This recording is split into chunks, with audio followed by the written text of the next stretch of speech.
So I'm going to speak English, I'm afraid. I'll try and speak slowly, but I'm pretty sure that your English is better than my Finnish, even if you struggle. But do tell me if... Using the microphone because the web stream, so they can Sure. hear you.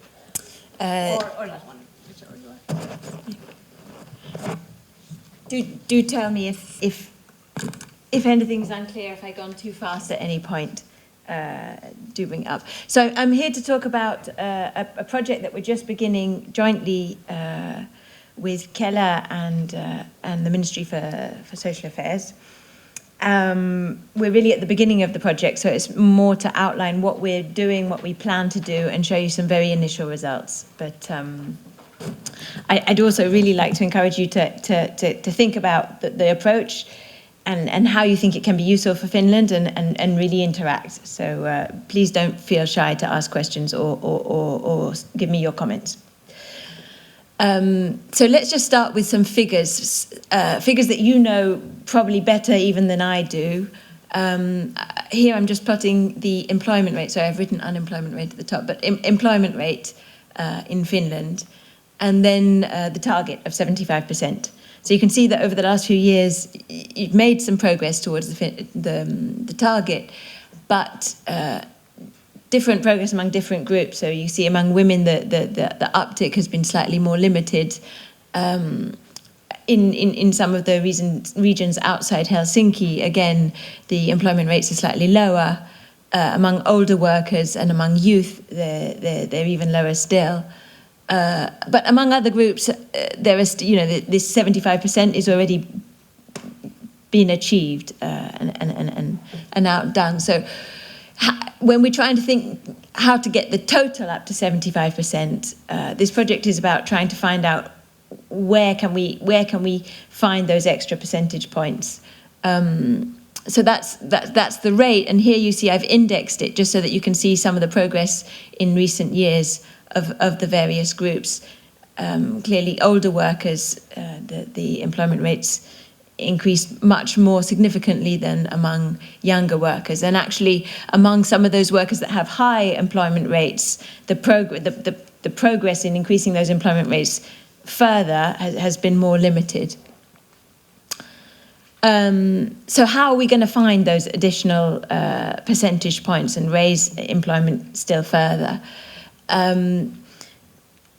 Basically, it's very difficult to tell from these figures that I've given you which groups should we target. Should we target the groups in sort of prime-aged workers because employment rates are higher among those groups and potentially they're easier to activate? Or should we be targeting some of the groups where employment rates are lower because potentially there's more scope to increase employment rate further?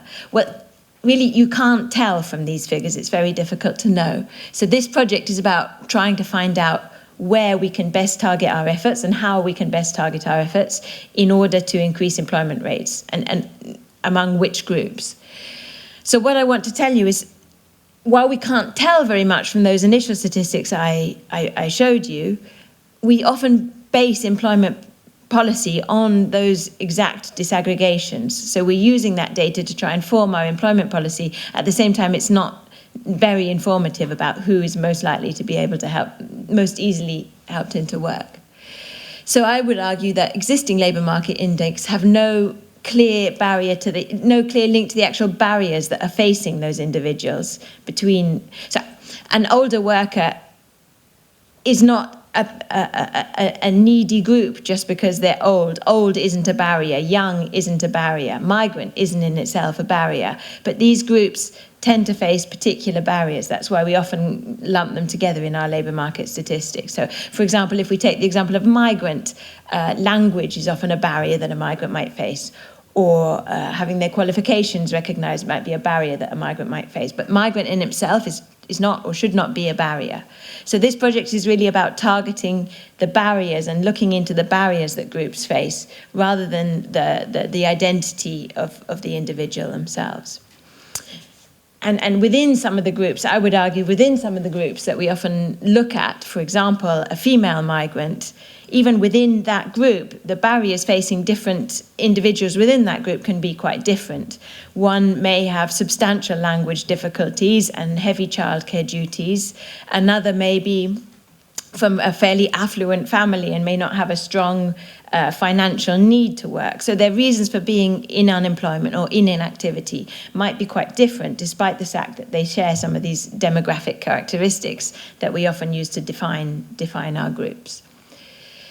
So alongside having little link to the barriers, a lot of these statistics that we often aggregate in this way are often individually based, and there's little family context. So we know little about the family needs, perhaps in terms of childcare, or the family means, for example, in terms of household income. So you might say, okay, so that's the labour market statistics, but actually when it comes to helping these people into work, often what we use is profiling, and that's more individual based and more able to get to some of the barriers that the individual faces. That's fine on an individual basis, but often there's very little link between the profiling and the higher level policy dialogue. It may not capture all the circumstances relative to key policy areas, and it may miss big parts of the jobless population by only focusing those who are registered as unemployed.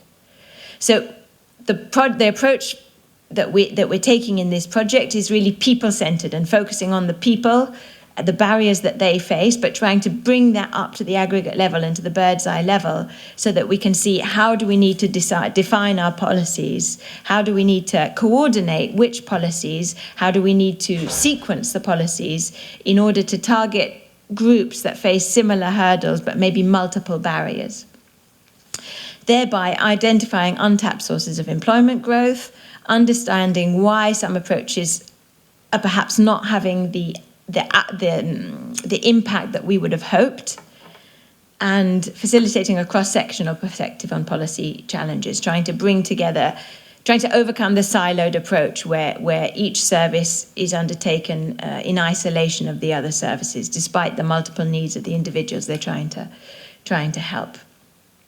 So by trying to unpack this and developing our understanding, we're going to hopefully be able to target and tailor policy interventions more carefully, integrate services, and more importantly, know where we need to integrate services and know which services need to be coordinated and integrated. And also, to some extent, consider priorities among competing challenges.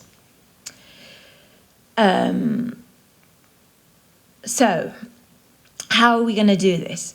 We call it a bottom-up approach. So that it begins by identifying the disadvantaged groups. So we define this group as the jobless. So that's both the unemployed and the inactive. And also those who are in low-intensity work or unstable employment. Those who were in work just for a few months in the year, or who work a limited number of hours on a more sustained basis. So those we would define as low intensity or unstable employment. Then we're going to take this target population of disadvantaged groups and trying to unpack and investigate in further detail what are the barriers that these individuals are facing that might be keeping them out of employment. And we divide those barriers into three broad classifications. The first relate to capabilities. The second relate to work motivation, and the third relates to opportunities, and I'll come back and flesh that out a little bit later. Then a key step is to try and organize these individuals into a number of clusters so that we can identify groups that have similar barriers and therefore understand which services need to be coordinated together in order to reach the multiple barriers that the groups face. Let me come back to the example of a migrant that I gave you. If you think about a female migrant, what we have seen in policy is that what can be very effective is combining childcare with language learning, because actually often these two barriers coincide. So women are unable to learn the language because they're stuck at home looking after their children. So this is, in a way, quite an obvious coincidence of barriers, and so policy has arisen and services have arisen that can target them together. But that might be multiple groups across the jobless population that have it might be multiple clusters that have these coincidental barriers. So using this statistical analysis, where we're able to go beyond the sort of intuitive sense that we have that childcare and language might be important to study together, and really sort of unpack that in a statistical way. And then the final step is trying to look at the policy levers that we can use to tackle multiple barriers. And again, this is about coordination and sequencing of interventions, and making sure that the individuals who need multiple interventions are able to access those concurrently or in a sequenced way. And throughout this process, we have a sort of an in-depth dialogue with you guys, because you know, I may know the methodology, but you know Finland and you know what's relevant here. So this is why I really want to encourage you, even if your English isn't great, to ask questions and make suggestions at the end here. So who are the disadvantaged groups? Here I've done the typical OECD bar chart across countries, and I've highlighted Finland. So if you see this lower lightly shaded bar is those who have no major labour market difficulties. The intermediate colour is those who are out of the labour market, and the darker colour are those who have weak labour attachment. That's this low intensity work or unstable on and off work. In Finland, out of the labour market, that's 18.7% of our target population, of our reference population. And this is made up of the unemployed, the retired, those who are unfit to work, those who are undertaking domestic tasks, and some others. Smaller but still present is 10.2% who have weak labour attachment. And this is made up of those who, as I mentioned, restricted hours, unstable jobs, who have very, very low earnings. And that might be an indication that, for example, they may be undertaking or perhaps their activity is miscoded in the data. But this is a small group in Finland. So again, what are the untapped sources of employment growth, and where is the scope for labour market integration policies largest? So I promised you to unpack these pillars of barriers that we've defined a little more, and here I'm going to do that. In the first place, we have work-related capabilities. So we say an individual would face a barrier in this area if they had very low education or skills level, then they would have an education skills barrier. They have very limited work experience or recent work experience, then this would present a capabilities barrier. Again, that's trying to get at this fact that, skills are accumulated on the job, but also skills erode with time out of employment. So we have two work-related barriers in there. Again, health problems, health-related capability barriers, and care responsibilities. So that can be care for a child under the age of 12 years old, or for a disability or an older adult who needs care. So those who are undertaking those care responsibilities in the household, we identify them within the household survey, and we say that those individuals are facing care responsibilities. The second pillar relates to motivation, and here we look at out-of-work benefits and the tax on both benefits and income to look at the participation tax rates and see which individuals may face a lack of financial motivation for work. On the one hand, because of this sort of substitution effect and this benefit effect compared to the shadow wage that they might expect to earn in the labour market if they were to find work. And on the other hand, the income effect, we look at those who are from very high income households where they would potentially be the second earner, and that marginal income is perhaps not needed at the household level, so there isn't that strong incentive on that side. And finally, the final pillar is about opportunities, and that is ideally trying to get at labour demand and local labour demand, and is that creating a barrier to employment? So again, I want to emphasize that this is very, very initial results. This project's right at the beginning. We've done a lot of data scoping so far to try and see if we can supplement the household survey that we're using with additional administrative data. So these results may slightly change as we fine-tune the way we've calculated these barriers. But you can already see that care responsibilities is presenting a barrier to a large number of individuals in Finland, and this is quite substantially larger than some other OECD countries. So this gives you some idea of the relative magnitude of these barriers in Finland. But again, I sold this project to you as a way to look at multiple barriers. So it's really going beyond how many people are facing that barrier to look at who's facing multiple barriers,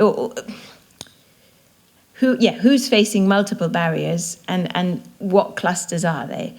So you can imagine that if someone faces one barrier, it's potentially possible to get over that barrier. Either the individual may find a way of working around it, or certain policies might help to ease that barrier, and as a result, the individual is able to get into employment. If an individual is facing potentially 2 or 3 barriers, you might see that a policy that addresses just one barrier isn't helping or doesn't get the mileage that you might have hoped from that barrier.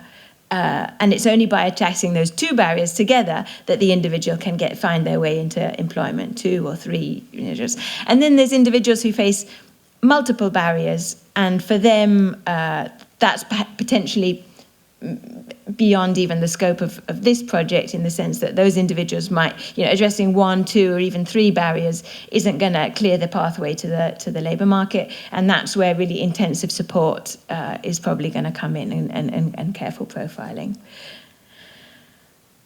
So let me just show you some of the individuals who faces what very initial results suggest on the individuals and how many barriers they might be facing.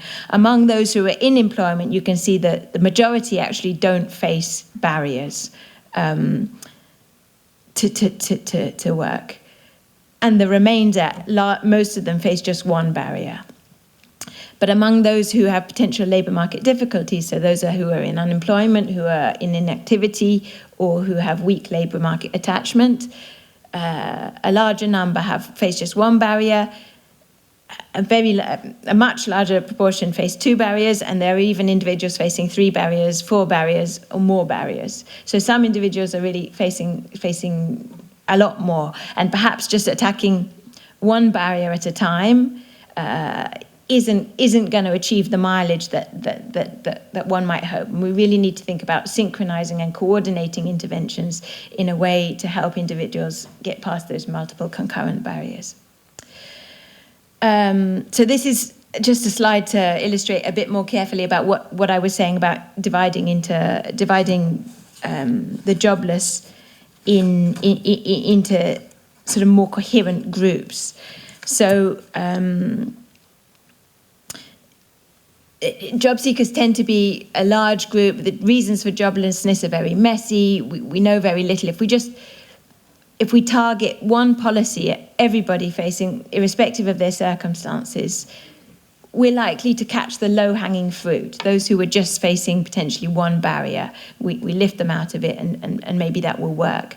But when it comes to those facing multiple barriers, it makes a lot more sense to try and divide them into cohesive and more coherent groups, in order that we can more specifically target their needs and make sure that the policies that they need are coordinated together. This is some of the results from the work that we've done in other countries, some of the groups that have emerged as having potential labour market difficulties, and which barriers did they face. And I think what's interesting is that some of those who appear to, by just looking at their demographic or demographic characteristics, the clusters might look very similar. For example, women. But within that larger group, there can be quite cohesive, substantial groups that we can pull apart to say that within that larger group, there are subgroups that need specific interventions and specific forms of intervention. So are these groups on the radar of activation and employment support policies? By having an idea of the magnitude of that group, we can also decide to which extent those groups will be a priority for targeting support, and to understand to what extent policies are aligned with their needs, and to understand, as I've said repeatedly, the need to coordinate across policy domains. So what's the next step? Right,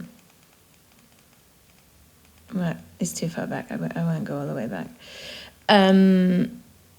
It's starting to talk about policy then. This is what we might then think of, is trying to come to, when we've identified these groups, trying to come together to try and understand across silos, how are these individuals facing their barriers, where are the bottlenecks, and really coming together to discuss the policy and how policy can coordinate to reach those individuals. And here I've just given you an example of some other work that we did in Finland to try and plot the pathway from unemployment or inactivity back into employment, and all the different actors across that pathway, and where potential bottlenecks might arise. But again, this is something from previous work, but it would be a methodology that we could develop to try and understand where the bottlenecks are and where the problem of silo and lack of coordination between various interventions is arriving. So the main finding so far is that employment difficulties are very different across countries and across groups. The larger majority face multiple barriers, and they have different needs for support, even in demographically similar population segments. So traditional ways of capturing labour market statistics don't really capture this full picture and help us direct our policy efforts. As a result, existing programmes sometimes have the right type, but individuals who need those services have poor access to those services. There may be bottlenecks and hold-ups because they need one service before another, or they can't access the other because it happens at the same time as the first one they need, but in a different location. And that these kind of coordination problems, I think, are something that we really need to focus on, and we can do so more cleverly if we understand more about the various groups. So then I have questions for you. What do you think are the main barriers in Finland? So I've built this and I've structured this around the barriers that we've identified across OECD countries, but I'd be really interested to hear if you think that there are specific barriers in Finland that I haven't fully covered here and that would be interesting to investigate earlier. That's the benefit of coming to speak to you now. Do you have the impression that some barriers frequently coincide with others? I've given you the example of language and childcare, but if you have other examples, I'd be very interested to hear them. Are there particularly barriers you think would benefit for further investigating and fleshing out in more detail? What do you think is behind the sort of limited success of or the degree of success, let's say, of various existing policies, and why have they or haven't they achieved the mileage that we might hope? And what barriers, what hurdles must those facing multiple barriers overcome? Is it a coordination issue? Is it a distance issue? Is it a timing issue? Is it their very siloed services that make it very difficult to access? Or is it an information issue? So are services able to address multiple barriers concurrently? Are they easy to access in combination? And how can we do this going forwards? How can we use the results of this work when we have the results? And where can we go with that? So this is the team, and I hope very much that you can stay in contact. And if anyone has any insights or comments, I'd be really interested to hear them now, but you can also contact us later on and open a dialogue with us. Thank you very much.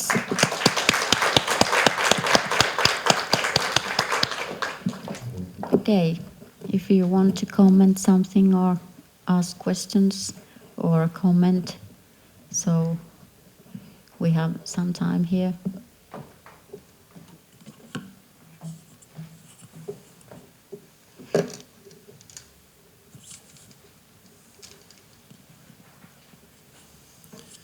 Thank you. One barrier is in Finland, I think, is discrimination in many different ways. Do you also consider discrimination as a barrier in other countries? That you put your finger on it. This is something I've been thinking about, is how can we capture discrimination? Because it, in a sense, discrimination is based on those things that I'm saying we need to go beyond. So against an old, I told you that it's not that they're old that's the barrier, but actually various barriers they face potentially that are correlated with age that may appear to that age is the barrier, whereas it's quite even if it's statistical discrimination and it's maybe, let's say, the idea that an employer has that you will have certain difficulties on the basis of your age, it's not actually a true reflection of your situation, your circumstances. So that's something I'm thinking about.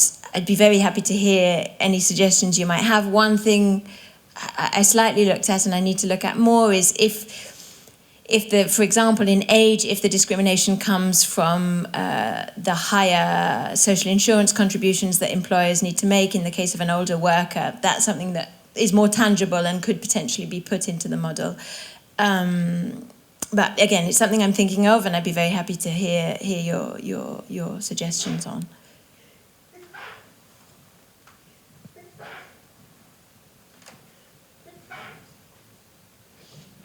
And more questions?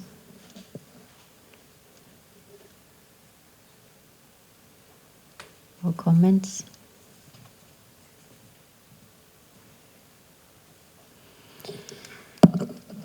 No niin, taisi olla aika pitkä päivä niin. Ja todella informatiivinen iltapäivä. Kiitos todella paljon kaikille teille osallistuneille ja keskustelu jatkuu. Ja miten se Milla on näiden meidän esitysten kanssa, että niitä on kyselty, että... Joo, kaikki esitykset tulee Kelan tutkimuksen SlideSharein ja osoite löytyy tuolta ja itse asiassa ne on jo kaikki siellä, käykää kiinni.